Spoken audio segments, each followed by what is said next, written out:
히브리서 11장 38절에 보니까요, 이런 사람은 세상이 감당하지 못하느니라. 히브리서 11장은 흔히 우리가 믿음의 장이라 그럽니다. 믿음을 드렸던 우리 선배들을 쭉 기록해놨어요. 믿음으로 아브라함은, 믿음으로 다윗은, 믿음으로 누구는. 그리고 초대교회 교인들이 고난당했던 부분, 또 구약에 우리 고난당했던 부분을 쭉 기록해놨어요. 다 믿음으로 승리했다 그 말이거든요. 그러면서 결론을 어떻게 내렸냐니까, 이런 사람은 세상이 감당하지 못하느니라. 세상이 감당할 수 없는 믿음을 드렸다, 그런 말이 되겠지요. 제가 제일 고민했던 게 바로 그겁니다.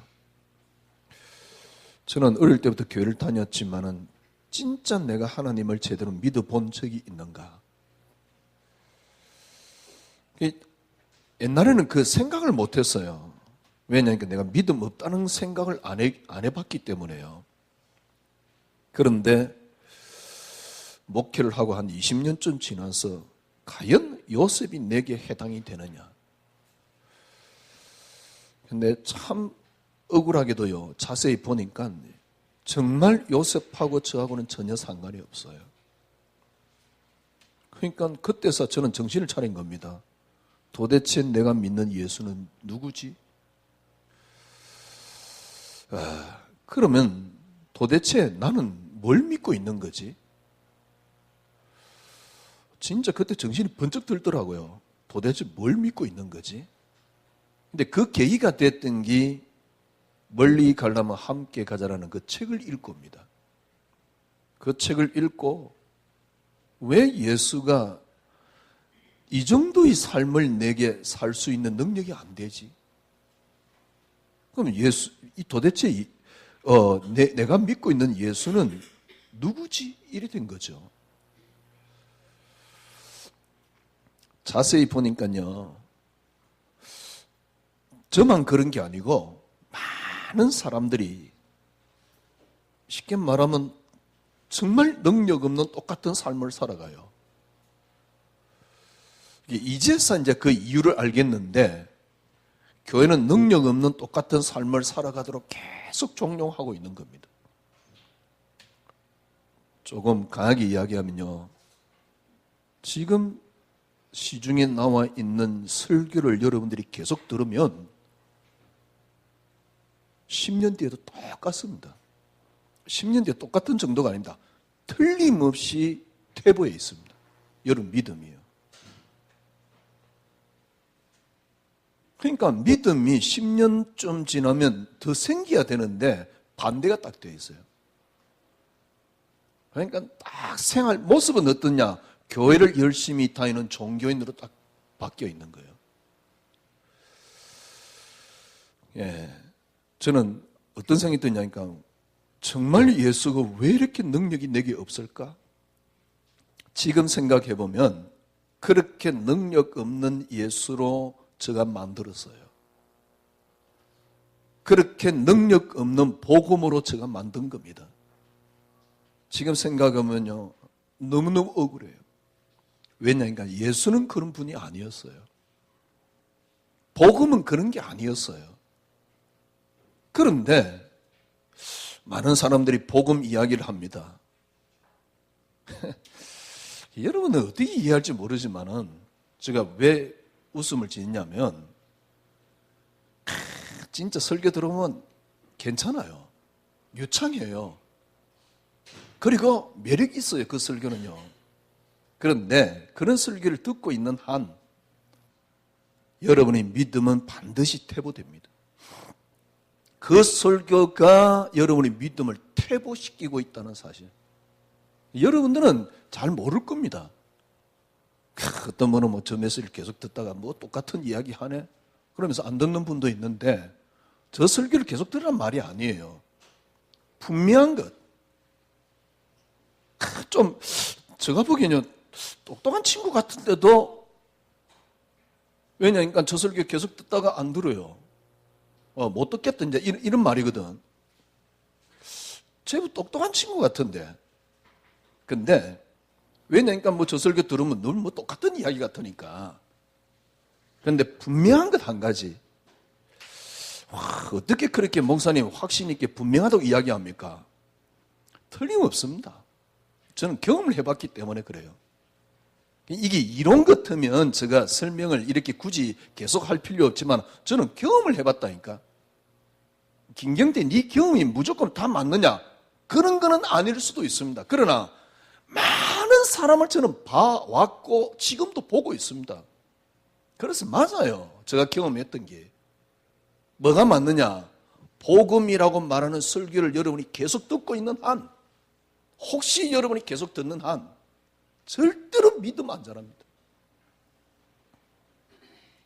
좀 시간 지나면요, 왜 교회를 다녀야 되는지도 몰라요. 좀 시간 지나면 틀림없는 어떤 결과가 나오냐? 여러분의 후손들은 교회를 안 갈 가능성이 90% 이상이에요.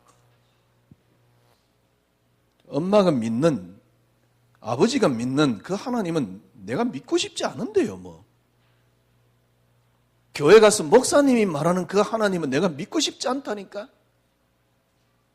그나마 그래도 교회에서 목사님이 말하는 설교를 계속 듣고 계속 신앙생활 하는 사람은 조금 뭐랄까요? 조금 약간 모자란 애들이에요. 진짜 똑똑한 애들은 교회 안 옵니다. 그 설교를 듣고 계속 교회를 온다. 모자라단 말을 써서 죄송한데요. 진짜 똑똑한 아이는 아닐 가능성이 있습니다. 아니면 생각이 없거나 현장에 흑암이라니까 흑암 뒤다 끌고 그래 많이 꺾어보세요. 10년, 20년, 30년 뒤에 똑같아요. 무슨 말이냐?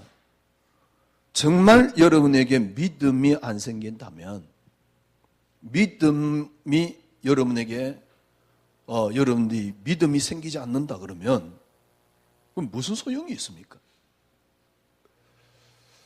조금 믿음 생기니까 아니면 조금 이해를 했는데도 저는 너무 편한 거 있죠. 조금 이해를 했는데도 믿음이 자꾸 생기는 거 있죠. 어느 날 저는 요업의 이야기가 저기 미친놈의 소리로 들리더라니까.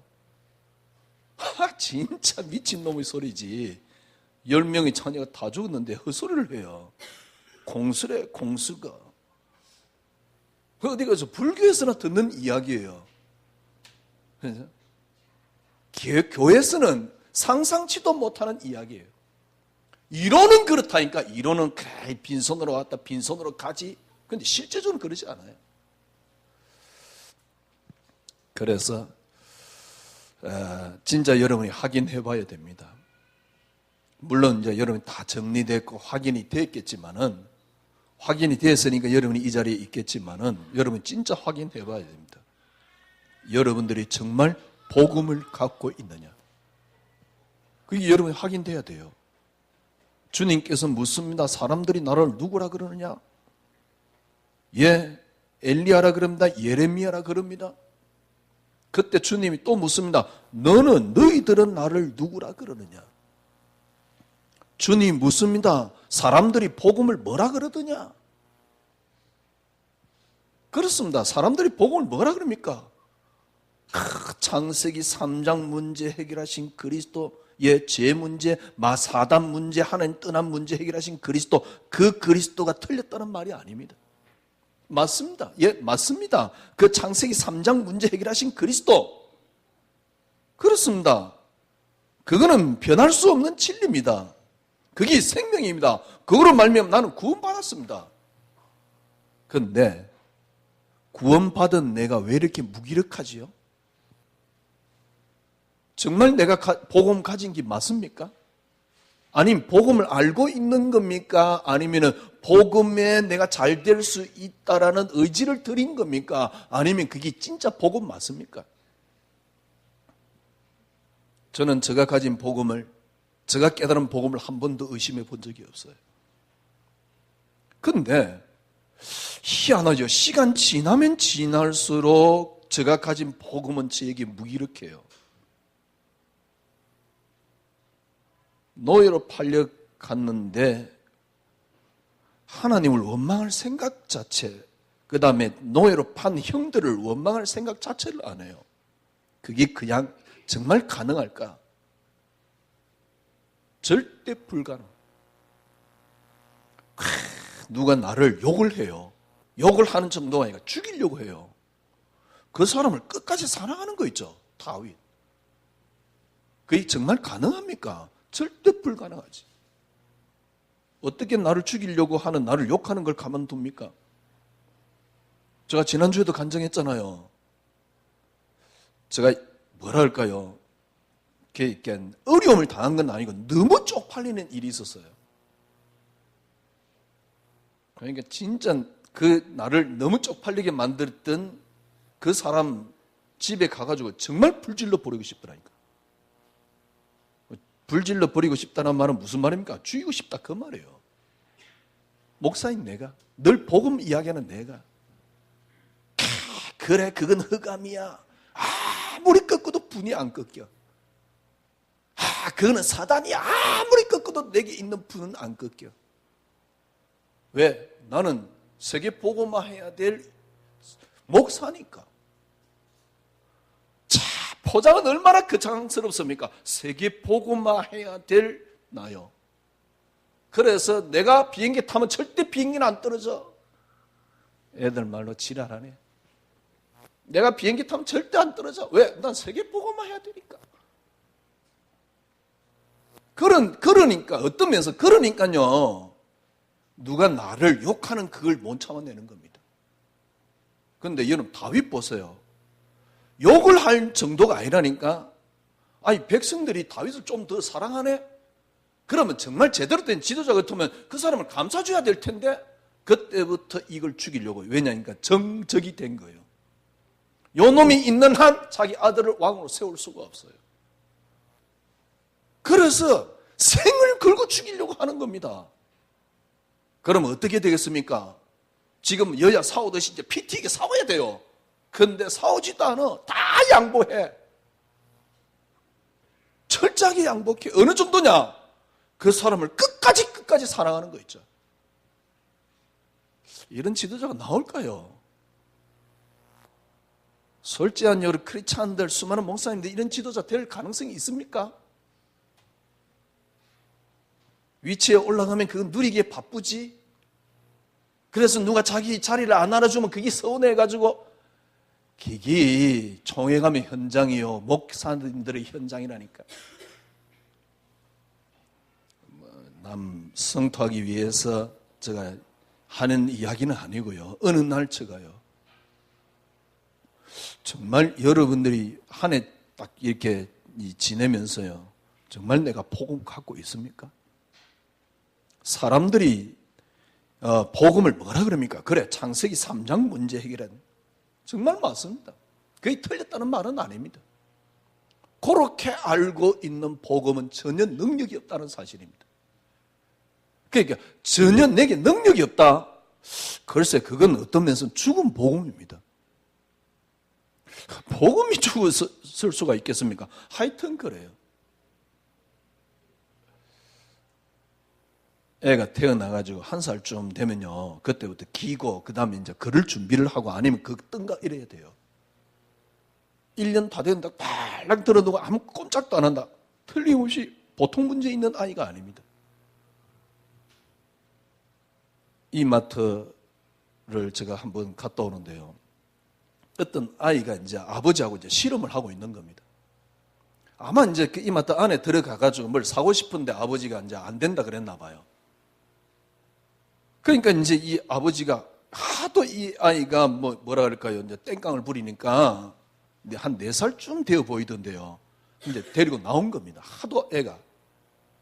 이마트 입구에서 이제 아버지하고 시루는 겁니다. 네, 아버지가 그냥 집에 가자. 그 말 한마디예요. 이마트가 흔들거릴 정도로 애가 때를 쓰더만요. 와, 옆에서 보면서요, 도저히 감당이 안 되는 애 같아. 그래가지고 감당이 안 되게 가만히 있는 거예요. 아이가 이제 조금 울음을 그치니까 그때 이제 또 데려가려고 하는 거예요. 그런데 때를 쓰니까요, 감당이 안 돼요. 내가 보기에는 그 아이 데려가가지고 사줘야지, 그러지 않는 나는 그 아이 감당이 안 되겠더만. 한 30살쯤 되어가지고, 아니면 한 20살쯤 되어가지고, 자기 사달라고 안 사준다고 이마트 앞에서 떼서면 되겠습니까? 그 아이는 틀림없이 막간 아이지. 20살 됐는데 자기 사고 싶은 거 안 사준다고 그 이마트 떠나갈 정도로 떼서면 되겠습니까? 그거는 4살이나 5살 때 그것도 다 하는 건 아닙니다. 그러나 4살이나 5살 때 너무 자기 중심적인 아이들이 간호하는 그런 거잖아요. 우리의 신앙이 지금 그런 신앙이었다니까요. 진짜 억울하지 않습니까, 여러분? 나름대로 기도도 열심히 해보고 헌금도 열심히 하고 열정은, 그 다음에 순수한 마음은 정말 꿀떡 같은데 어느 날 보니까요, 나는 믿음이 전혀 안 자라고 있어요. 그게 여러분 정말 복음 맞습니까? 아니, 마귀 꺾은 예수 그렇게 알고 있는 게 복음입니까? 아니, 4살짜리 아이가 20살 돼서도 떼쓰고 있는 게 그게 정말 복음 맞습니까? 성철이가 올해인가 뭐 이제 나이 40이에요. 혜민이가. 그 혜민이 글 쓴 거 안 읽어봤습니까? 하나님하고 부처님 앞에 네 행동 가지고 흥정하지 마라. 그게 웃기지도 않는 거예요. 우리 행동 가지고 하나님 앞에 늘 흥정하고 있거든. 교회에서는 야, 흥정 계속해라고 이야기를 하고 있잖아요. 그러니까 늘 어린아이 신앙으로 딱 만들어 놓는 거예요. 흥정 안 해도 되는 신앙으로 만들어 주질 못한다니까, 교회가. 이게 제가 지금 이야기하는 게 이게 비판 같습니까? 이게 올해 영화 재밌는 것, 연초에요. 비포유라는 영화가 있었어요. 예, 운동을 하다가 이제 척추를 다쳐서 쉽게 말하면 머리 빼놓고는 다 마비가 돼버린 거예요. 영화로 만들어놨죠. 이 사람이 이제 내가 안락사를 당해야 되겠다 선택을 한 겁니다. 부모님이 이야기를 하니까 부모님이 그러면 네가 6개월만 더 한번 살아보고 결정을 해라. 그 영화가 나왔어요. 6개월 동안 이제 사람을 도와주는 어떤 여자하고 이제 러브 스토리까지 이렇게 연결돼 가지고요. 그게 실화는 아니고 실화가 있었잖아요. 패럴림픽에서 휠체어 부분에 1등을 했던 사람이 우승을 하고 패럴림픽 끝나면 자기는 안락사 당하겠다라고 생각을 했잖아요. 왜냐하면 그 이야기를 들어보니까 패럴림픽에서 금메달 딴 그 친구가 하루에 1시간 내지 2시간을 잔답니다. 왜냐하면 휠체어 타가지고요. 그 고통이 너무너무 심한 거예요. 그래서 자기는 이 올림픽이 끝나면, 장애인 올림픽이 끝나면 자기는 드디어 이제 안락사 당하겠다. 그래 올림픽에서 금메달을 땄어요. 금메달 딴 날 인터뷰를 하더라고요. 자기는 아직 죽을 준비가 안 됐다고.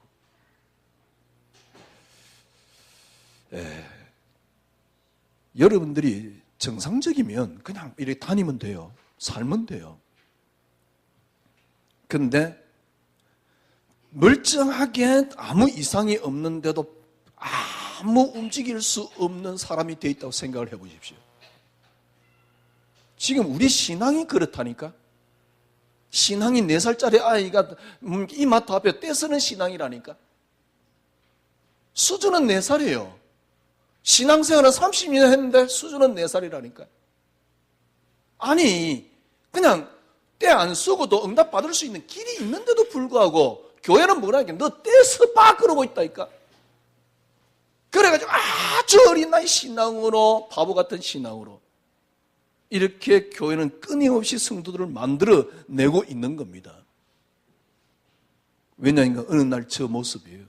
어느 날 저가 그 짓을 한 겁니다. 너무너무 무기력한 복음으로 만들어 놓은 겁니다. 너무너무 무기력한 예수로 만들어 놓은 겁니다.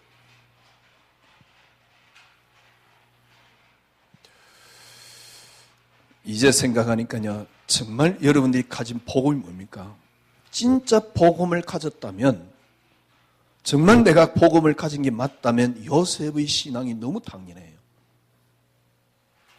신화가 아닙니다. 성경에만 나오는 이야기가 아닙니다. 그래, 내가 지금 노예로 잡혀가지만 내가 참자. 아이고, 참았더만은 나중에 좋은 일이 생겼대. 그걸 설교라고요. 저는 막 그런 어떤 막 설교 이게 보면 이제 욕이 나와요. 그게 설교라고요.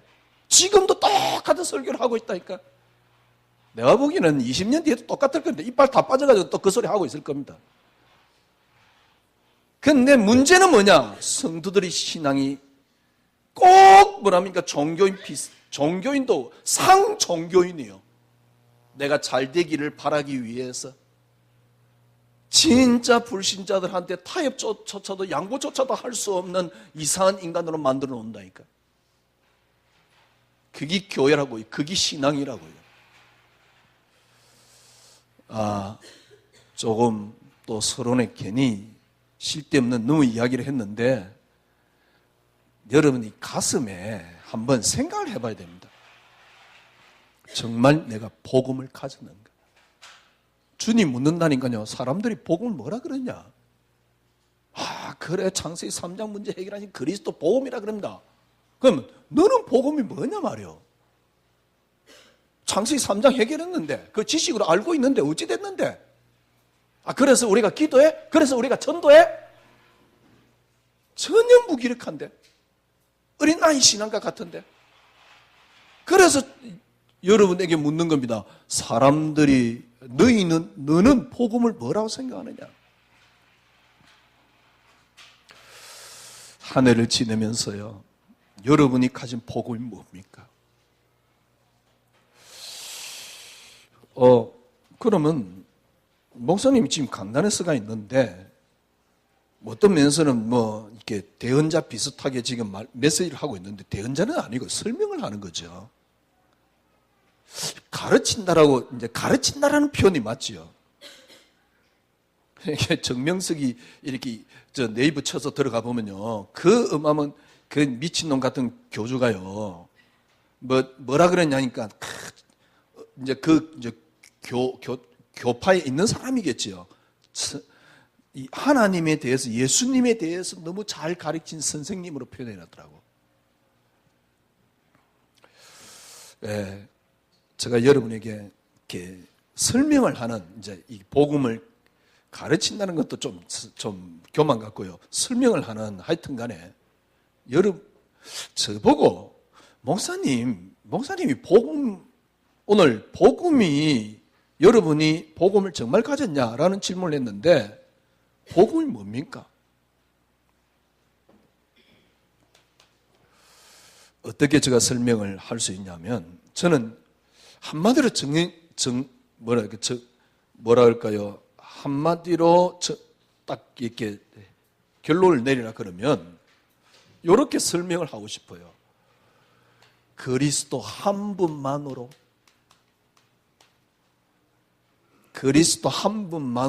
충분함. 이게 복음입니다. 제가 깨달은 복음입니다. 그리스도 한 분만으로 충분합니다. 어느 정도 충분하냐? 죽어도 괜찮습니다. 어느 정도 충분하냐?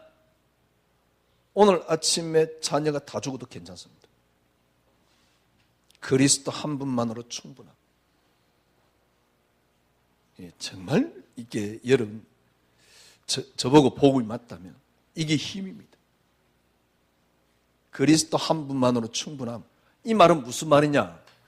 더 이상 이유가 없습니다.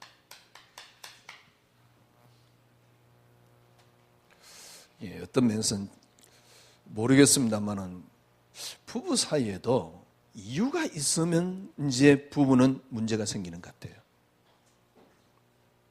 이유가 없다. 당신이 있는 것만으로도 감사해. 있는 것만으로 충분해. 라고 하면 절대로 안 싸우겠지요. 그런데 늘 이유가 있거든. 그 옛날 것까지 다 끄집어 내가 또 이유를 만들잖아. 그때 네가 그랬지. 요즘 코미디 보니까 뭐 이렇게 정신 똑바로 차리고 여자친구한테 이야기를 해야 된다는 그런 프로가 있더만요. 말 한마디 할 때 조심해야 돼. 정신 똑바로 차리고 이야기해야 돼. 왜냐니까 뭐 잘못 이야기했다 큰일 나니까. 예. 부모님이 저는 글쎄요.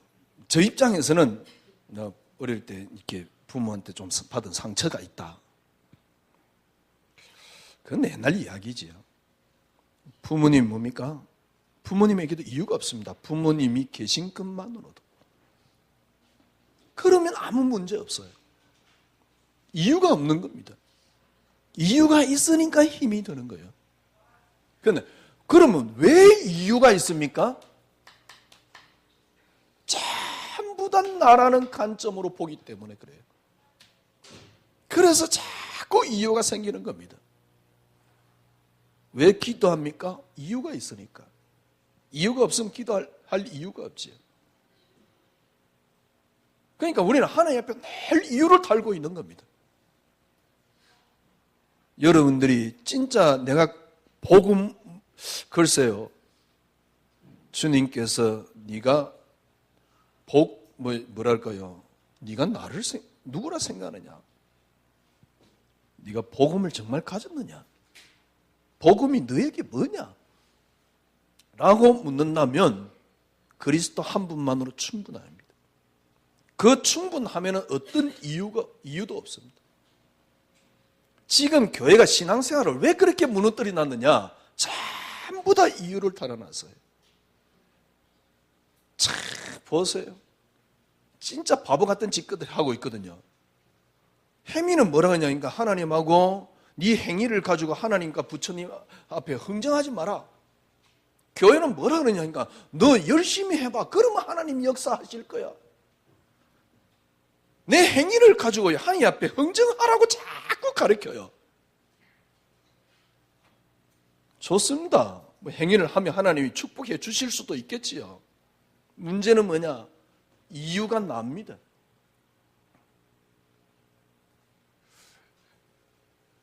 혜민이 이번에 글을 썼던데요. 뭐 하여튼 이게 뭐 이렇게 빈 글인가 그 어플에 올라와 있던 글이 있던데 제가 읽어봤어요.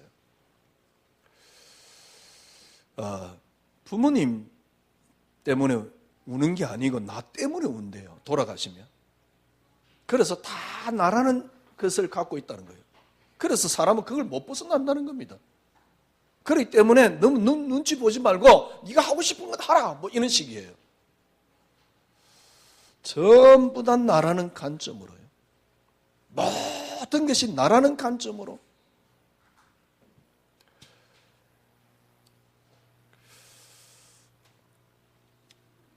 이번에 어떤 분이 설교를 하는데 뭐라 그러냐니까 이렇게 밝은 면만 보지 말고 어두운 면도 볼 수 있어야 된다. 그거 참 얼마나 은혜 되는 이야기입니까? 늘 우리는 밝은 면만, 보이는 것만 보지 말고 안 보이는 걸 볼 수 있어야 된다. 너무 맞는 말이거든. 늘 우리는 보이는 것만 보니까 예를 들면 보이는 것은 노예로 팔려가는 것이다. 안 보이는 것이 노예 애굽의 총리가 되는 것이다. 보이는 것은 지금 노예다. 그러나 안 보이는 것은 뭐지요? 안 보이는 것은 출애굽이다. 그걸 볼 수 있어야 된다. 그래서 설교를 하니까 아멘 그러지 다들. 글쎄 너무 맞는 말이지만 너무 수준 낮은 이야기예요. 그 설교를 들으면 너무 맞는 이야기라니까. 그런데 너무 수준 낮은 이야기입니다. 진짜 괜찮은 사람의 에세이집보다 못한 이야기예요. 그 이야기를 교회에서 설교로 듣고 있다니까 수많은 사람들이. 왜 그러냐니까 철저하게 나 중심으로 뭡니까 생각 속에 딱 빠져 있으니까. 한눈에 딱 보면 밝은 게 보이고 어두운 게 같이 보여야지. 신앙생활을 매일 그렇게 하도록 만드는 거예요. 어제 제가 결혼식을 갔다 왔는데 제가 한 건 아니고요. 이제 우리 친구 딸 결혼한다 그래가지고 제가 갔다 왔는데, 이제 주례하는 사람이 예수 중심으로, 기도 제목 3가지를 붙잡아라. 예수 중심으로. 그 다음에 교회를 살려라. 그 다음에 또 뭐죠? 자기 업을 살려라. 한 10년 전에 들었던 메시지 같은데, 제가 보기엔요, 그 한 20년 뒤에 똑같은 메시지 하고 있을 겁니다. 이빨 다 빠져가지고. 근데 들어보세요. 생각을 해보세요. 내가 살면 교회는 자연스럽게 삽니다. 그걸 기도 제목으로 붙잡는다는 자체가 웃기는 거예요. 교회를 살려라. 뭐 이유가 있는 거거든. 이유가 없으면 교회는 사는 겁니다. 지금까지 우리가 그렇게 수준 낮다 그러면 안 되고요. 정말 그리스도를 제대로 맛을 못 본 겁니다. 정말 못 본 겁니다. 주님이 묻습니다. 여러분이 가진 복음이 뭡니까? 한 해 지나면서 다 여러분 정리되어야 됩니다. 저는 저보고 목사님이 복음 가졌다 그러는데 복음이 뭡니까? 그리스도 한 분만으로 충분합니다. 여긴 이유가 없습니다. 세상으로 이야기하면 부모님이 그냥 계신 것만으로도 감사한 거예요. 그렇잖아요. 자녀에게 왜 여러분이 힘들게 자녀하고 싸워야 됩니까? 이유를 갖고 있으니까.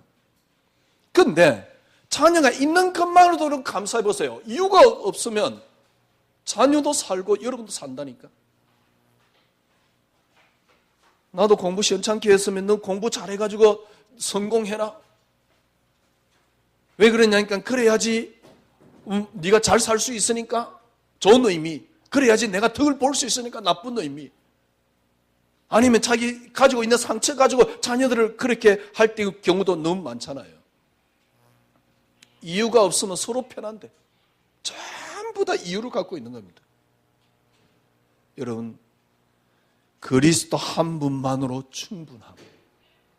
거기에는 여러분 이유가 없습니다. 그리스도 한 분만으로 충분함.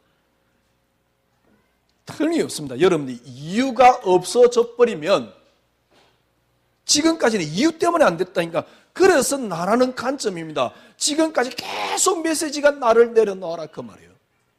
내려놓아라 말 자체가 웃긴 겁니다. 그리스도가 발견돼 버리면 나는 없어지는 겁니다. 요래 딱 되면요, 여러분 드디어 그때서 이해되는 게 하나 있습니다. 믿음은 드리는 게 아닙니다. 드려지는 겁니다. 쉽게 말하면 신앙생활을 하는 게 아닙니다. 해지는 겁니다. 이게 신앙이에요. 이게 자유입니다. 이게 복음입니다. 이 속에 여러분이 능력이 있습니다. 목사님, 자녀가 다 죽은데 괜찮을까요? 혹시 여러분이 지금 마음으로는 안 괜찮을 수도 있습니다. 그런데 진짜 여러분들이 이유가 없는 그리스도 한 분만으로 충분함을 딱 갖고 있어 보세요. 그때는 그때 내가 믿음을 드려야지가 아닙니다. 드려집니다. 이걸 보고 복음이라 그럽니다. 이걸 보고 능력이라 그럽니다. 여기에 대표적인 인물이 있는데 그 인물이 욥입니다. 욥기를 잠깐 볼까요?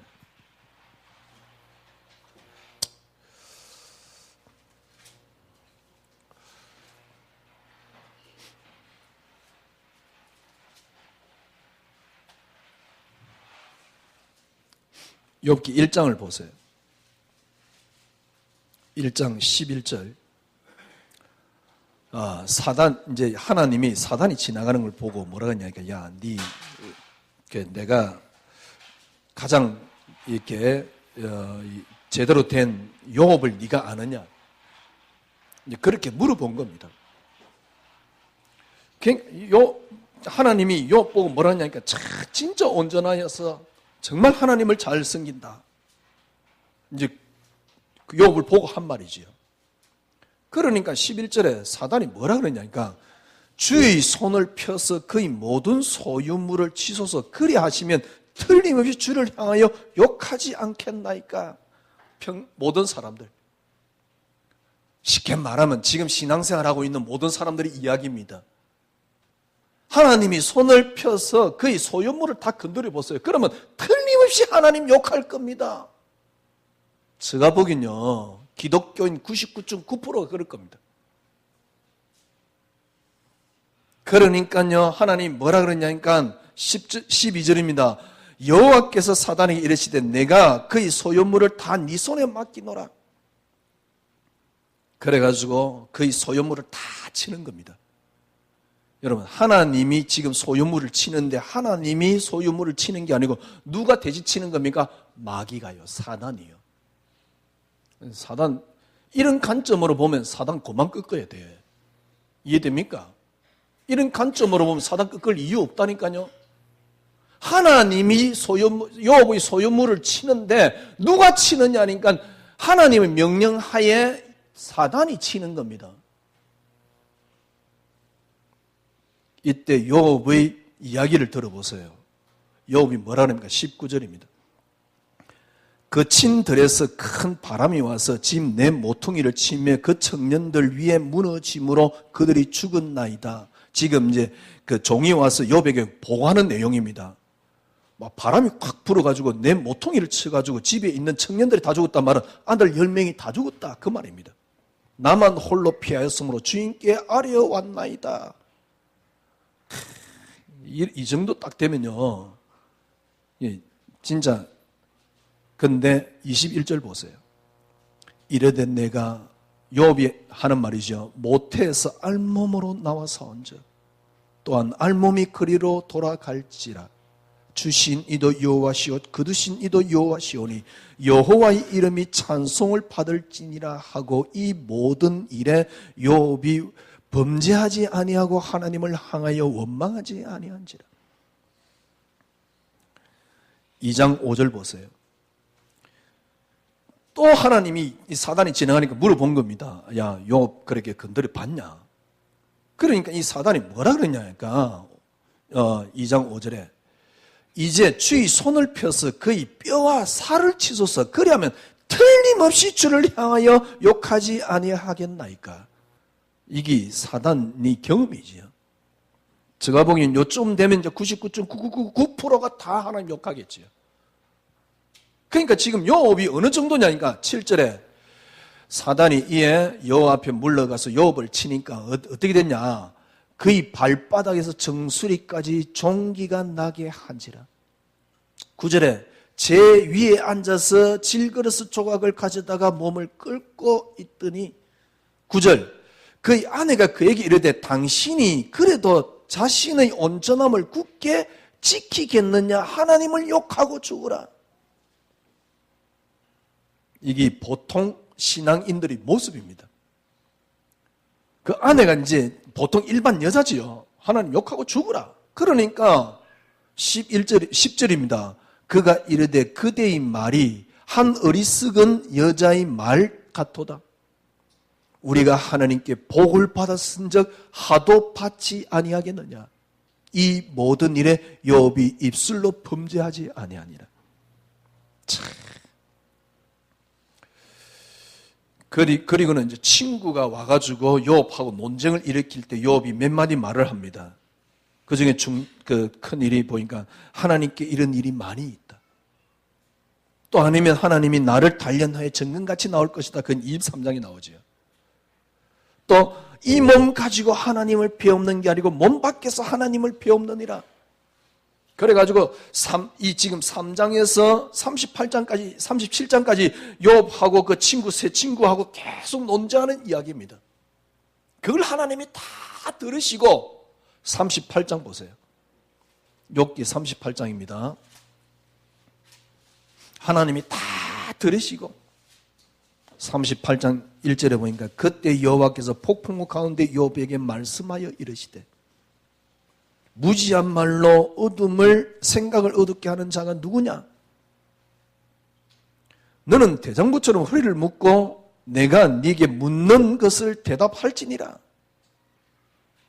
8절입니다. 4절에 보니까 내가 땅에 기초를 낳을 때 너가 어디 있었냐? 8절입니다. 바다에 그 모래 터져 나올 때 터져 나올 때 문에서 그것을 거둔 자가 누구냐? 쭉 읽어보면 잘 이해도 안 되는 표현들을 계속 하나님이 이렇게 설명을 하고 계세요. 쭉 이렇게 이야기를 하나님 하고 계세요. 심지어는요,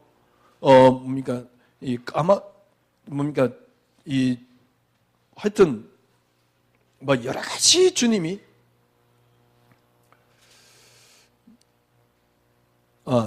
39장 26절 보세요. 내가 올라서 날개를 펴서 남쪽으로 향하는 것이 어찌 너 지혜로 말미암으냐. 독수리가 공중에 떠서 높은 곳에 보금자리를 만드는 것이 어찌 너 명령을 따름이냐. 누가 했냐 그 말이요.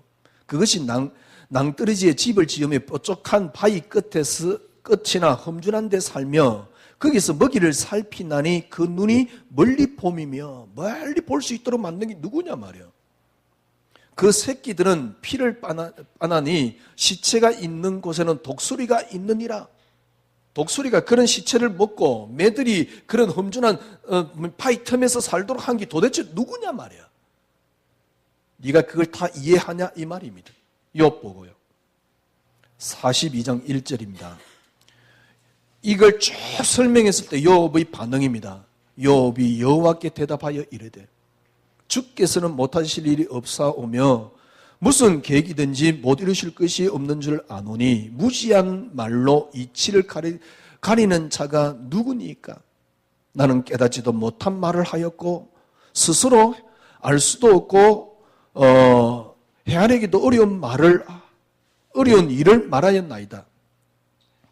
그러면서 드디어 욥이 하는 말이죠. 내가 주께 대하여 5절입니다. 주께 대하여 귀로만 들어사오나 이제는 눈으로 주를 배움나이다. 그러므로 내가 스스로 거두어 드리고 티끌과 제 가운데서 회개하나이다. 욥은 어마어마한 고백을 했습니다. 그 고백을 하고 난 뒤에도 욥이 하나님에 대해서 제대로 알고 있었던 건 아니에요. 그래서 자기가 친구들하고 논쟁한 걸 나중에 하나님 나타나서 네가 나를 아느냐? 내가 이 땅 펼 때 네 어디 있었냐? 바다 이야기를 하고 모래 이야기를 하고 그 다음에 독수리 이야기를 하고 그 모든 것을 한 네가 누구냐? 그게 네 지혜냐? 네가 네 지혜로 그걸 알고 있었느냐? 이 말이에요. 하나님에 대해서 우리가 얼마만큼 압니까?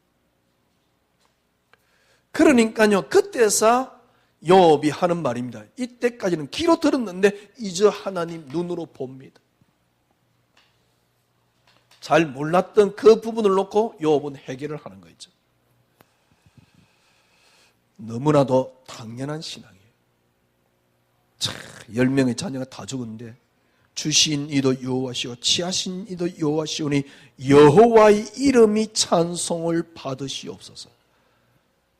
이 정도는 어떤 면에서는 글쎄 되어야 된다라는 말 자체는 웃기는 거고요. 진짜 여러분이 그리스도 한 분으로 충분함이 있으면 나오는 겁니다. 한 해 지내면서 여러분에게 복음이 뭡니까? 아니 목사님 나는 지금 욕과 같은 고백이 안 나오는데요. 안 나온다가 아닙니다. 정말 여러분의 신앙생활에는 이유가 없습니까? 하나님이 전능하시기 때문에 여러분 괜찮습니까? 그리스도께서 그리스도 한 분만으로 충분하기 때문에 여러분 괜찮습니까? 어느 정도입니까? 욥의 고백을 보세요. 10명의 자녀가 다 죽었어요. 그 정도 딱 되면 하나님을 욕하지 않겠습니까? 마이가 했어요. 그러니까 그래도 안 흔들려. 왜냐니까 다시 만들면 되니까. 그런데 이번에는 몸을 친 겁니다. 온몸에 종기가. 옛날에 왕들이 다 종기로 죽었습니다. 거의 대부분이요. 이 말은 무슨 말인가? 종기가 밖으로 드러났단 말은 온몸에 독이 있다 그 말이에요. 온몸에 독이 종기로 드러난 거 아닙니까? 이 정도 되면 이제 쉽게 말하면 암으로 죽어가고 있는 환자입니다. 이 정도 되면 사단이 분명히 이야기를 해요. 하나님을 원망할 겁니다. 그때 욥의 와이프가 그러죠. 차라리 하나님 욕하고 죽어라. 안 흔들립니다. 욥은. 내가 하나님께 복을 받았은 적 저주도 받을 수 있지 않느냐. 화를 받을 수 있지 않냐. 그것 또한 제대로 된 고백이 아니에요. 진짜 고백이 뭡니까? 하나님 제가 몰랐습니다. 이게 고백이에요. 이때까지 하나님 쭉 설명하고 난데 그때서 욥이 깨달았습니다. 이제 귀로 들었는데 하나님을 눈으로 봅니다. 여러분이 가지고 있는 복이 뭡니까? 이 정도 신앙의 고비에 올라야지 내가 복을 가졌다 이 말이 아닙니다. 그리스도 한 분으로 충분해져 있습니까? 이게 복음이에요. 그리스도 한 분으로 어떻게 하면 충분해질 수 있습니까?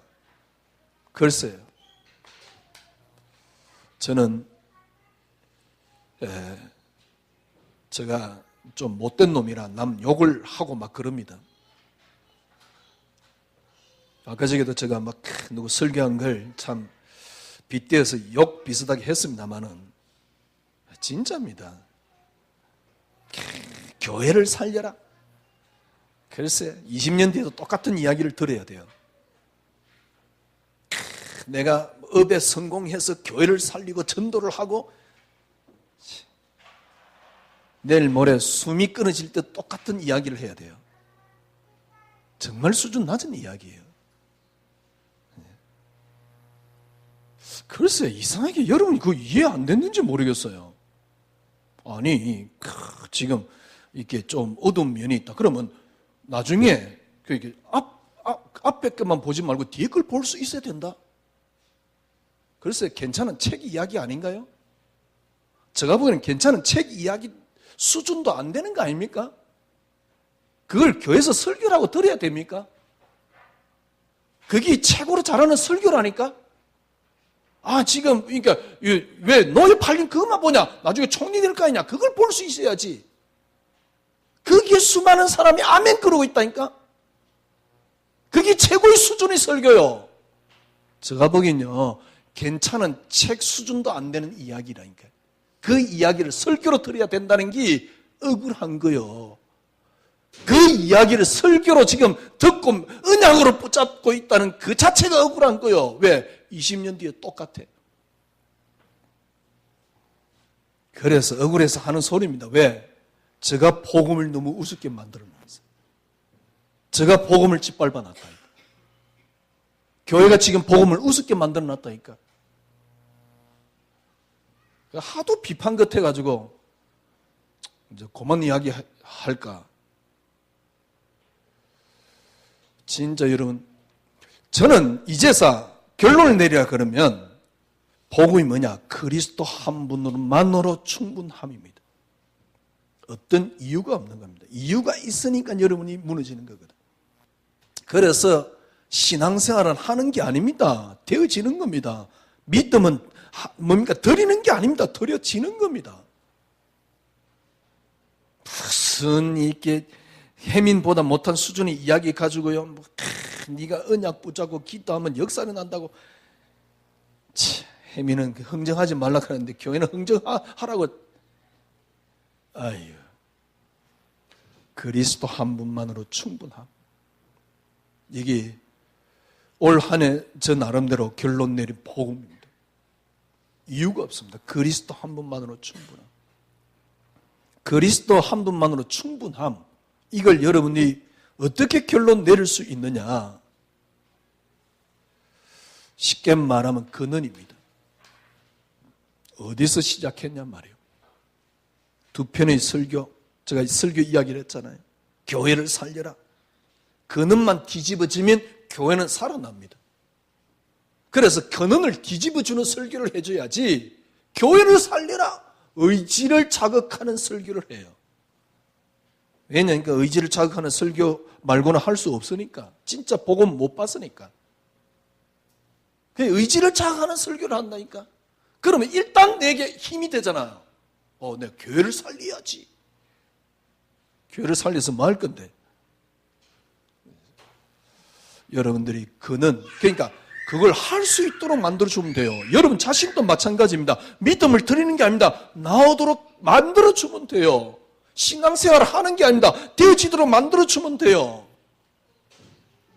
그게 뭐냐? 근원입니다. 그리스도로 말미암아 그리스도를 위하여. 이 근원은 쉽게 말하면 무슨 말입니까? 이유가 없는 겁니다. 그리스도 한 분만으로 충분함입니다. 근원이 되면 그리스도 한 분만으로 충분함. 이게 회복됩니다.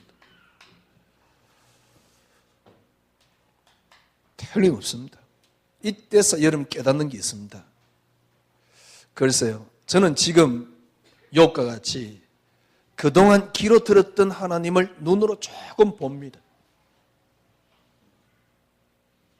그동안 귀로 들었던 걸 이제 눈으로 봅니다. 눈으로 본다는 말이 무슨 말이냐? 모든 걸 다 얻을 수 있는 길이에요. 하나님이 욥에게 2배의 축복을 줬는데요, 2배의 축복을 받겠다는 게 아닙니다. 없어도 되는 근을 딱 갖고 있어요. 이유가 없어요. 그리스도 한 분만으로 충분한 겁니다. 그때서 모든 게 보인다니까. 아, 그리스도 안에 모든 게 다 들었구나.